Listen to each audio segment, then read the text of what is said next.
the Daniel Jones injury, as soon as it happened, we kind of all sitting there. We're kind of all sitting there like we're kind of all sitting there like I respect playing through it, and I respect it being broadcast as a double-edged sword because, as I've talked about, it doesn't invite pressure and all sorts of things, and it kind of narrows the game plan down a little bit from the launch points and that sort of thing. But the thing we were worried about in the back of our minds was, is this going to be a deal where, his leg breaks all the way at some point, or like, I don't know, it's a load bearing injury or whatever it is. Evidently you can play through it. But a lot of times when you have an injury like that, it might get worse all of a sudden, or it all goes to shit and the guy breaks his leg or what have you, or, a guy pops his Achilles, and when the chain is compromised and, the biomechanical chain or whatever it is,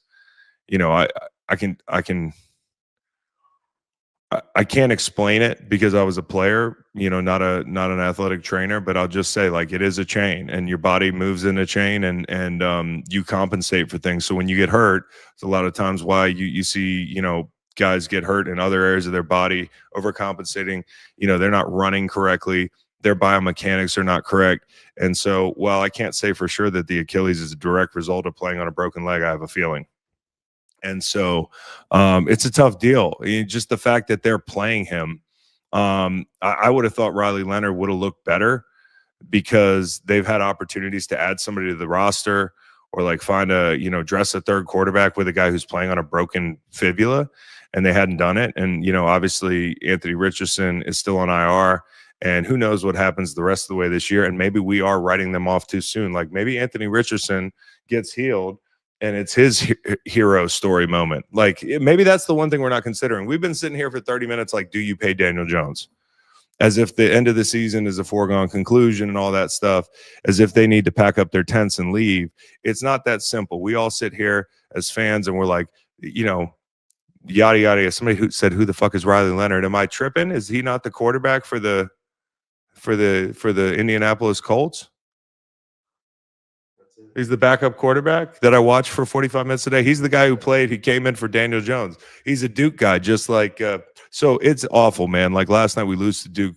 Today I threw the Colts in some teasers, and I swear they cover the teasers if not for the fact that one of their Duke quarterbacks get hurt and the other one doesn't look like he has any business being out there respectfully at this point in his career. So I long way to say,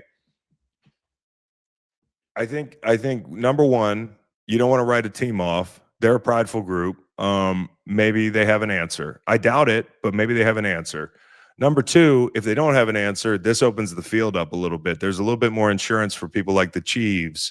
And I see a Houston Texans social media site. Social media site for the Houston Texans stole our what's that word? It's part of the Green Light zeitgeist. Chiefs. We made that word up. Houston Texans did a whole thing about the Chiefs tonight. I don't know what the fuck that was.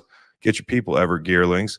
But then on top of that, it opens things up for you get a little bit more insurance if you're a team like the Bills, or say you're the Steelers and you don't win the division, or one of these teams. It does if you're imagining that the Colts, go down in flames, the AFC field is happy. And I'm not saying that because I think they were afraid of the Colts. I think they were a scary team and everything, but it does open the field up a little bit. And the third thing is this: if you're going to parse the future of the Indianapolis Colts, and I talked about this when they made the trade for Sauce Gardner.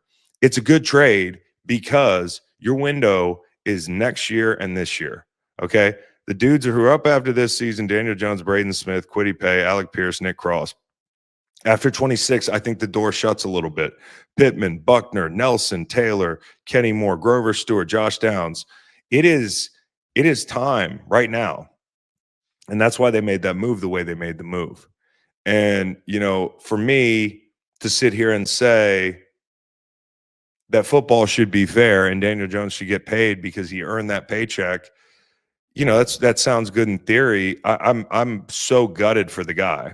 You think about like nothing good happens to Daniel Jones. I mean, he obviously got drafted high and everything, but his luck from a career arc standpoint has not been great, and he's made some of it.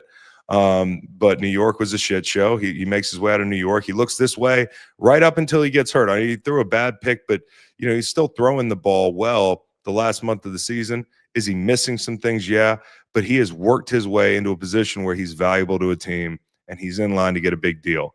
Now, luckily, he's not hurting for cash, but it just does fuck the Colts timeline and Daniel Jones timeline in his career, where now the Colts are going to have to consider, like, seriously, do we pay Daniel Jones? And if they don't, I wouldn't be mad at them. If they do, there are options here. And I think it's also okay tonight, right after the injury, to say, we don't know. Like, we sat here for 30 minutes, like, would you do it? Would you not do it? We've thrown around this, that, and the third. My initial inclination was no. I would not pay him, because an Achilles is 9 to 12 months, and recent history would tell you that quarterbacks don't look as good off an Achilles, at least not the first year. Aaron Rodgers is older. I get that. Kirk Cousins is older. I get that. Deshaun Watson might have had more mileage. I get that. But you do get the compensatory injuries. And the first year back, where you're squarely in your window, you're going to be waiting, like, I don't know, 3-4 months in the season, worst case scenario. And then Daniel Jones comes on late. You might not even be in the race at that point. So if you give him like a Geno Smith type deal, you might be kicking yourself you did that. It is maybe the only responsible thing to do.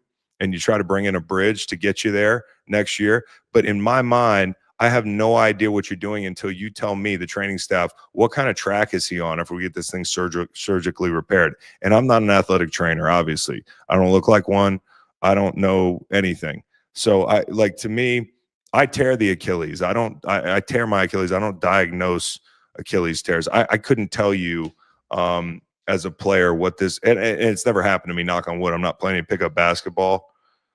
It's my biggest fear. But like, I have no idea what it's going to heal like on him. And I think for everybody it's different. So let them get into that process and see what happens. I think that's the fair thing. But let's say he's a year. I wouldn't pay him.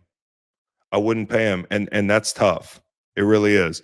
I think what else is tough is you've already gone all in. And I love the way they were going, and they go out and make the Sauce trade. But now, like, the other guys that I see who are veteran quarterbacks, who the first two names off my mind, who were actually Mac Jones and Jacoby Brissett. As fucked up as that sounds, but I actually think the Mac Jones deal would be pretty good. But he's under contract, so you have to send something, and you've already given up capital to cash in on this window. So I don't know. And the other one's Aaron Rodgers, right? Golly. And if you're Aaron Rodgers and you're sitting there and saying, do I want to come back to Pittsburgh, or do I want to make it, Aaron Rodgers might be the guy there. I'm just telling you, because they got a run game, something they've had to kind of manufacture in Pittsburgh, and they've got better receivers, and they got a better offensive coach. And, there's actually more money to go around because they haven't sunk it all into the defense. You could also argue that in that division, your competition is Trevor Lawrence and CJ Stroud, so I kind of feel like maybe that we're going too far down the road here, but that's the way my mind goes.